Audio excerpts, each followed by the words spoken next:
What's up, y'all? Coach King Rod in the building. I hope all is well. So on this video, I want to talk about right quick why most New Year's resolutions fail. Okay, once again, we're going to be talking about why most New Year's resolutions fail. So what is a New Year's resolution? Let's start off there. A New Year's resolution is typically a promise or a intention to change your habits and to achieve some type of goal. Okay, for a lot of people, New Year's is like a reset or a restart after possibly having a bad year or not having the year that you intended to have. So typically January, people make their resolution before January 1st, and then January 1st hits and they start on that journey to changing their habit or getting the results they're looking for from whatever. It could be fitness, it could be finances, it could be, relationship wise, it could be self-improvement, it could be anything around that. Okay, so most New Year's resolutions fail though, because most New Year's resolutions, especially in the fitness world, fail to have a plan in place. Okay, now the thing is, a lot of people don't realize you can't just promise yourself to do something and then automatically it's going to happen. Okay, that's not how it works. Anything that you decide that you want to do, you want to have a plan in place.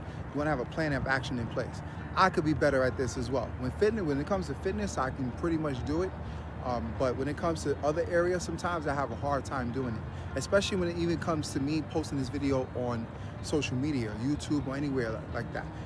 Having a plan in place really helps. So this is where, things like life coaching may come in place, fitness coaching may come in place, you having a trainer, you having an accountability partner, you having someone that is going to help you stay on that plan. But first you have to create that plan.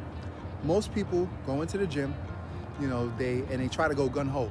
All right, or they have something what we call the all or nothing principle. Basically, the all or nothing principle is that I'm going to go a hard 100% of the way, and if I can't go hard 100% of the way, or I can't go all out 100% of the way, I'm not going to do anything at all. What that means, for an example, is let's say you haven't gone to the gym in 6 months, right? Whatever's been happening to you, it's been happening to you within your life. You decide after that 6 months, now it's time to lock down and go to the gym. But instead of you easing your way back to the gym, you decide you want to do 6 days a week, okay? Now, you didn't necessarily plan or prepare how you're going to manage that 6 days a week. You just knew, okay, I'm going 6 days a week, okay? You start off for the first couple weeks, you start going 6 days a week. After your first couple weeks, that third week, you start to die down a little bit, okay? You start to go 4 days a week, for an example, okay? Then the fourth week, 3 days a week. And then the next week, maybe you even miss, or you just go 2 days a week, or you maintain the 3 days a week. But what happens is, because you have the all or nothing principle mindset, you saw the regression from 6 days a week to 3 days a week as a failure. And you get disappointed in yourself, you get upset with yourself. So guess what you wind up doing? You wind up quitting altogether because you didn't necessarily put a plan together to see if 6 days in a week is even good for your schedule. You just decided that that's what you wanted to do.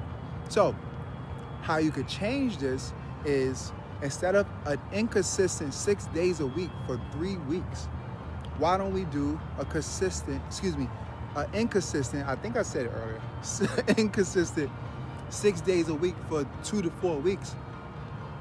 We rather you do a consistent 3 to 4 days a week for life. Let's just say for life, okay? Or even the first 12 weeks, and then see if you want to increase from there. That's why a lot of New Year's resolution when it comes to fitness fails. It fails because you didn't put a plan in place. You didn't even see if 6 days a week works out for you. Maybe 3 days a week works out best for you. Maybe 4 days a week works out best for you. And then we're not even talking about changing your diet, because maybe your diet was a lot of fast food, and now you have to switch to cooking in your house and grocery shopping, and all these things take time, right? All these things take, you have to have a plan in place. You have to figure out certain things, right? So let's say, for an example, you decided that you wanted to go food shopping now, because now you want to cook and you want to meal prep. That's a process within itself, right? We're not even talking about the working out, right? Let's say you don't even get a lot of sleep, but now because you're working out, your body demands more sleep, but you still sleeping 4 or 5 hours a day, right? And now you're feeling so tired because you didn't even plan to try to go to sleep a little earlier, okay? So most New Year's resolutions fail because people prepare to plan, right? And people also do not always try to figure out an alternative plan just in case their first plan failed. So I hope this video was clear so you understand what you need to do in order to make sure that you are successful with your New Year's resolution, okay? You don't want to make a New Year's resolution and then a year from now you're making the same New Year's resolutions, okay? Typically, you want to be able to follow through on what you say you want to do. So, I'm sweaty as heck. It's hot, but I love the sun.